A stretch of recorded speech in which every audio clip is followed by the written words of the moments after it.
Hello and welcome to our weekly look inside Syria. I'm Hazem Seeker. It's been 2 years since the start of the Syrian conflict, and what began with peaceful demonstrations in the streets of Daraa has morphed into a nationwide conflict with sectarian, ethnic and regional overtones. In that time, tens of thousands of Syrians have been killed and more than 1 million have been forced to leave their homes. A regime that has run Syria for decades is fighting for its survival and in no mood to compromise. On the rebel side, a group of disparate forces are united by the common goal of defeating the rule of Bashar al-Assad. An uprising that was inspired by the Arab Spring is now its most violent conflict, threatening to destabilize an already turbulent Middle East. It's a situation with no end in sight, and its impact is likely to last for generations.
Well, in a moment we'll talk about the impact this war has had and the prospects for its end. First, this report from Syria Where in Aleppo, where violence has become a part of daily life.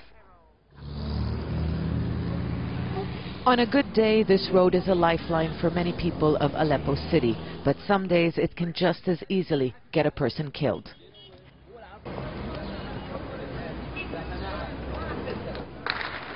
The sound of sniper fire on this front line is almost continuous. Moments later, we see a minivan arrive from government-controlled territory. A woman has been shot in the neck by a sniper. Government snipers are positioned on higher ground in Masharqa district. It is a dangerous journey. The rebels control the east of the city of Aleppo, but beyond this point, it's government-controlled territory. People come under sniper fire, and some never come back.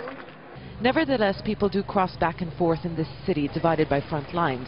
Many of those who do are too scared to identify themselves. It is a question of survival in more ways than one. Snipers are deliberately targeting civilians when we cross. At government checkpoints, they can arrest me for no reason. We had to travel to the other side to get bread. In opposition district, there are no jobs. Please find us a solution. But there is no sign that this war is ending anytime soon. Frustration is growing, particularly among the civilians. Poor, hungry, everything. The war is not good. Nobody likes the war. Nobody. People are tired. This woman tells us she is sick and has no other choice but to find treatment outside rebel-controlled districts. Civilians are the victims, and they are paying the price. The government wants to affect public support for the opposition.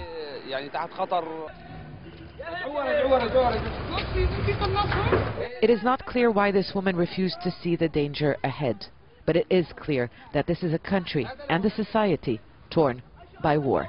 Syria Where for Inside Syria, Aleppo. Well, to assess the current situation, the possible outcomes and next steps, we're joined by our three guests in Catania, Italy. Yasser Tabara, the legal advisor for the Syrian National Council and the Syrian Opposition Coalition in the United States.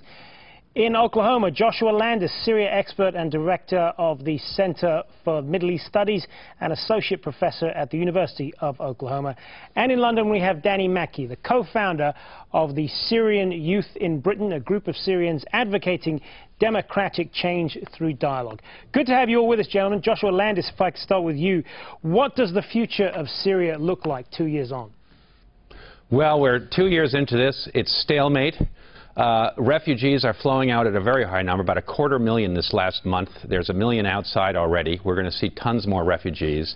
Damascus could very well look like Aleppo in a year's time, largely destroyed with whole neighborhoods completely flattened.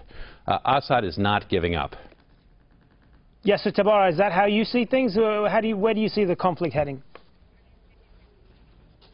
Well, I think that in order for us to answer that question, we need to not lose sight of the fact that this was a populist uprising to uproot a dictatorial regime that was faced with the utmost brutality. And Bashar al-Assad seems like, as your previous guest says, is not giving up. However, we're not giving up either on our right to transform Syria into a democratic civil state.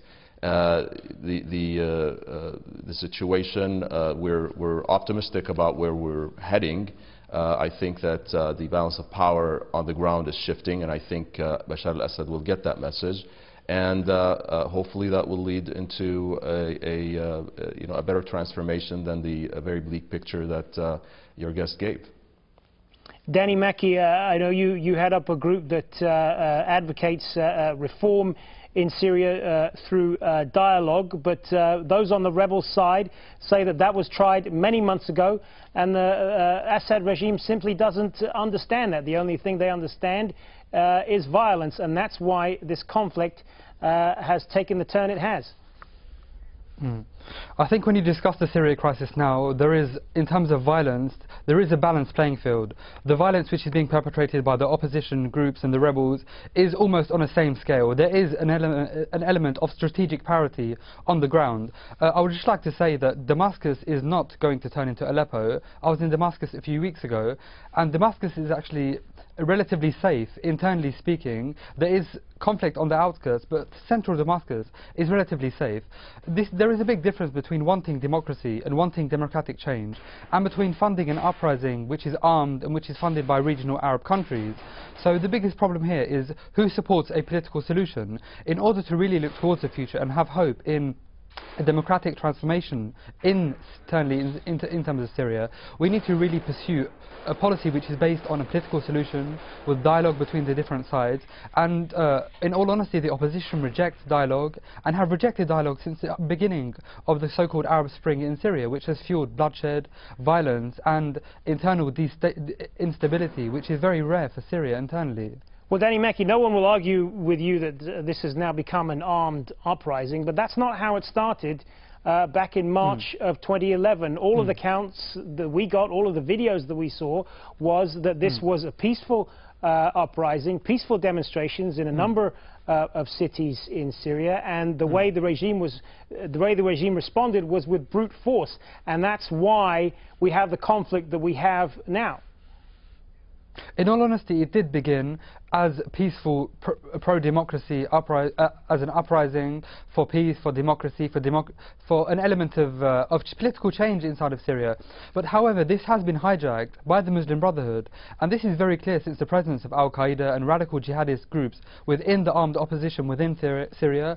The issue of moderate rebels is also very dangerous, discussing the concept of having a liberal element within the opposition, as America has a two-pronged strategy within the Syria crisis of blacklisting the dangerous Islamic movements such as Jabhat al-Nusra, an Al-Qaeda affiliated group, and at the same time funding and arming the democratic rebels. But to an extent, at this current moment in time, it remains to be seen whether there are any big democratically supported rebel movements within Syria. The majority of them are extremist. The majority of them do belong to an Islamist ideology, which presents an issue of fear and threatens Syria's future of having this clash of ideologies between a moderate Syria and an extremist Syria.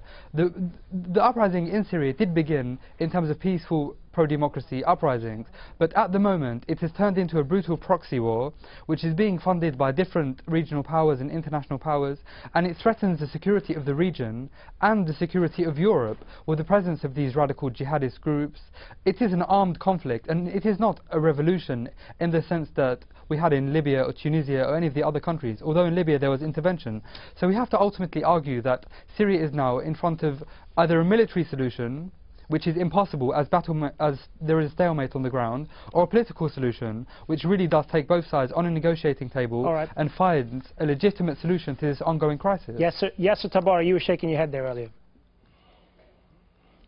Yeah, I mean, I don't know where to start. I mean, there's a number of contradictions in the statements that have been made, a number of factual inaccuracies, chief of which is the fact that the opposition has refused to dialogue. We have attempted the dialogue over and over and over again. The last attempt was the initiative by the president of the coalition, Sheikh Muaz Khatib, who is a voice of Muslim moderation, someone who has called for direct dialogue on several levels and several occasions. It was squarely rejected by the regime. There are a number of, again, of inaccuracies and contradictions. Your guest conflates the Muslim Brotherhood with Al-Qaeda, with extremist elements. He says that the majority of the fighters on the ground are extremists. These are simple factual inaccuracies and simply not true. The fact of the matter is, over the past 2 years, there has been a great deal of consolidation of military councils and those on the ground fighting came together under a joint command of a chief of staff under the leadership of General Salim Idris, who is a very moderate voice, someone who believes in professionalizing the army, someone who believes that the future of the Syrian army should be one that is not sectarian, should be one that belongs to a political system that answers to civilian politicians. There is a large amount of discourse and cognition across the board, politically and among the armed opposition, that should be the future of Syria. That's what it should look like. And I think.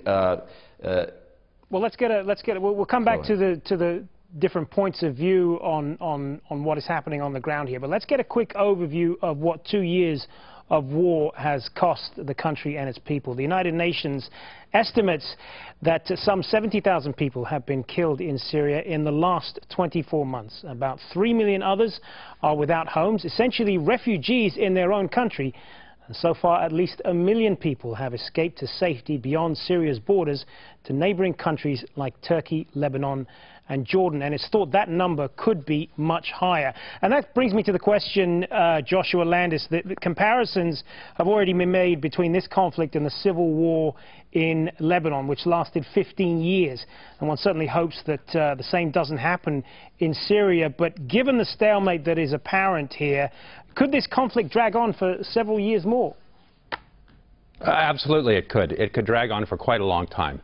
You know, most people thought it would end up like Iraq, with the majority population. In Iraq, of course, it was the Shiites, 60% of the population, overthrowing the minoritarian regime, Sunnis, and that they would come to a clean, establish a government and so forth. The big difference between Syria and Iraq is that in Iraq, you had boots on the ground. The American army not only destroyed Saddam's regime in about 3 weeks, but most importantly, they restrained all the other Shiite contenders for power, like the Sadrist movement, and they helped Maliki establish a central state. In Syria, there are no boots on the ground, and what you see is this incredible fragmentation of the opposition militias. And that leads you to the Lebanon model, which is various militias fighting each other to a standstill. Now, Syria could be different because 70% of Syrians are Sunni Arabs, and they're the ones who are making up this revolt. And the minorities are only about 20%, the minorities that are fighting here. That's the Alawites, Christians, Druze, so forth. The Kurds are standing aside. 10% of Syria are Kurds. Of course, they're Sunnis. And many of them in the east want their own country or a great deal of autonomy. And so they're in a sense, standing on the sidelines. But the minorities have an extraordinary battle in front of them. And that's why this is taking so long? Because the Alawites feel that they are facing a zero-sum game, that this is an existential moment, and they could be wiped out, that there could be, if the Islamic militias penetrate into the Alawite regions, you could see 2 million Alawites empty out into Lebanon in a matter of days. So we've seen this kind of big movement of people before in Palestine and in Turkey. Well, based on your assessment then, Joshua, it sounds like the only thing that's going to tip the balance here is some sort of outside intervention. Well, I think the outsiders are very worried about tipping the balance too much. If they go for a big Sunni win, which is what many people are calling for, it'll be like Iraq, where the Shiites locked up power, and now the Sunnis are on the warpath. They're all joining al-Qaeda. We see an uptick of violence because they've been pushed out of power completely. If this happens in Syria, of course, and that's the difficulty with a big foreign intervention, is that if they just decapitate Assad's regime, send cruise missiles into his palaces, which many people have advocated and could happen easily, then you would have the stampede to the other side. It could lead to ethnic cleansing, and Lebanon could be filled up with refugees and destabilized. You'd have another Palestinian issue, if you were, in the Middle East. And we know that by ethnically cleansing Palestinians from Palestine in '48 led to '67 war, '73, constant instability. And I think the Western powers are frozen, paralyzed in fear. They don't want the Sunnis to win outright too hard, so they're letting this play out, hoping to balance between the two sides. And they don't like it. They don't like Assad. They'd like to see him go, but they're frightened of the new power of the Islamists. Danny Mackey, I know you want to respond to increasingly, they're the this. ones who are winning on the ground. Yes, I mean, it is very, very, very naive to really look at the Syria crisis only through a sectarian microscope. This is ultimately part of the media misconception that we have, that it is a sectarian uprising, that it is based on ethnic and religious fault lines. It is not a sectarian uprising. Syria is very dissimilar to what is happening in Lebanon and dissimilar to what is happening in Iraq. The closest scenario to the Syrian scenario is the Algerian scenario, where you had a long, prolonged struggle between the Islamists and the central government. It is very unfortunate to hear such experts discuss the Syria crisis through a Sunni and a Shia and an Alawite perspective. It is not necessarily a sectarian struggle. We comprehend that the biggest two cities in Syria are Aleppo and Damascus, which contain 12 million, which is almost half the population of Syria, but the majority of these inhabitants are moderate Sunnis who support the Syrian government. They make up the bourgeois kind of side in Syria, which is very strong, has very strong ties to the government, and is not necessarily involved in the conflict. You could argue that it is a struggle between the city and the kind of the countryside areas, based on a more kind of Marxist viewpoint of how this conflict has kind of taken place. But to really pursue the idea or the theorem that this is a sectarian issue is very untrue. There are many Alawites within the opposition, just as there are many Sunnis within the government. The majority of government politicians are not Alawite, they are Sunni. So it is a very common misconception of having this this lack of coherent terminology to define what is happening in Syria. Ultimately, you could argue that, in reply to Yasser, who stated that there are many misconceptions in what I said, the opposition since the first day have rejected all forms of dialogue.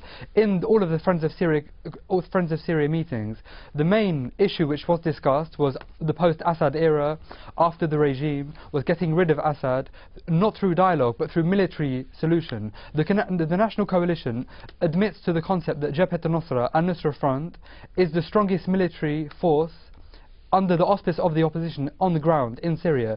So ultimately, they adhere to the concept that the Islamist fighters are the most important. Yes, so sir. at the same time, all right. Yes, I would just like to say one thing. Go ahead briefly then.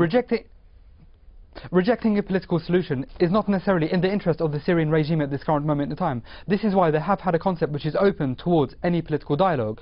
The National Coalition is essentially controlled by certain regional countries and international countries who fund them.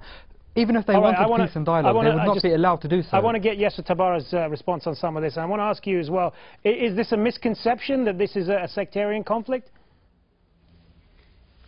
I think that the obsession of analyzing the Syrian situation through this very sectarian lens is just overstated, and I think that all right, so we found one thing that you and Danny Mackey agree on then. Yes, we definitely do agree on that. I mean, I think that there's nothing in the Syrian revolution when it first started up until this day that suggests that this is a revolution of Sunnis against minorities. This has been always been a revolution of a populist uprising of people against a dictatorial regime. That's been the discourse of the revolution from day one. That is the discourse of the revolution and its political leadership and even its militaristic leadership today. In terms of what Danny was saying regarding the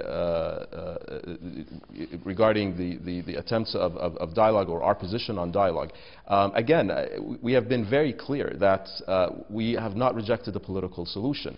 We have come to the realization, like most analysts and experts in the world, that Bashar al-Assad is not interested in a political solution, and that any solution, as far as he's concerned, as far as his masters in Iran are concerned, is one that keeps him in power.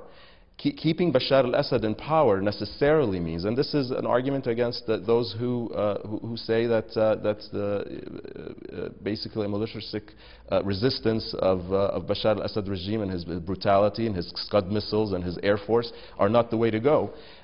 Keeping Bashar al-Assad in power necessarily means a return to brutality, to oppression, the jailing of hundreds of thousands of activists, the complete destruction of any semblance of a democratic movement in Syria. All right. We are not naive to the challenges that we're facing I want to move on now. I want to move on now to a major development that we saw this week, and that is that Britain and France have announced moves to begin lifting an arms embargo in Syria, defying many of their European partners in the process, I might add. What impact will this decision have on the rebel fight, Joshua Landis? Well, it could have an important impact. If they're willing to give anti-aircraft missiles and so forth, it could be a decisive change. Now, Germany and some other countries have spoken out against this. They're worried about it. They think that it might help destabilize Lebanon, worried about Israel, so forth. All of the regional countries have expressed some concern about shoveling more arms in. But it may, in fact, be the way. I mean, Europe has been very outspoken about this. The United States still is sitting on their hands and is not willing to give more arms. So Europe could go out ahead on this, and in which case they would take responsibility for future developments. And that would be very good for the United States. I think the United States has been hoping that someone else would take the lead. They look to Turkey, they look to Saudi Arabia, Arab League. Now, if Europe would take the lead on Syria and begin to formulate a policy, I think that would be very gratifying to the United States. But it could make a difference if they're willing to really put in real weapons. I mean, they could do it in very short manner, because we've seen the opposition starve the real weapons. Syria has the Air Force. It's got the large weapon systems, and that's what's the Syrian military, and which has allowed them to hang on the way they have been and put up such fierce resistance. Danny Mackey, when you see this development, doesn't this tell you that all international efforts to deal with the Assad regime diplomatically have failed, and that European nations like Britain and France see no alternative than supplying arms to the rebels? Of course, when you have a global and a regional political power struggle and a geopolitical struggle within the Middle East, what you have is two essentially entrenched sides. You have the European Union with the United States, and on the other side you have the status quo, China, Russia, so-called the BRIC states, states which support non-intervention in the internal affairs of other states and state sovereignty. So what we now have is Britain and France trying to bypass the European Union and take direct steps to really arm the opposition. But essentially we have to comprehend opposition has already begun, and there is states such as Sweden, Denmark, Germany, who have real reluctancy to arm these rebels inside of Syria when they comprehend that Al-Qaeda is one of the groups which is in Syria, and these weapons could make it to the wrong people. This is why it comes back to the concept of moderate rebels. The Guardian reported that Britain and France are also training Syrian rebels in Jordanian territory. That is going to have to be the last word. We've got to leave it there. I want to thank all three of our guests in Catania, Italy, Yasser Tabbara, in Oklahoma City, Turkey, Joshua Landis, and in London, Danny Mackey. And thank you for joining us. Remember, Al Jazeera has extensive coverage of what's going on in Syria, not just on this program, but our on-the-hour news bulletins and online at aljazeera.com. I'm Hazem Sika. Thanks for joining us. The news is up next.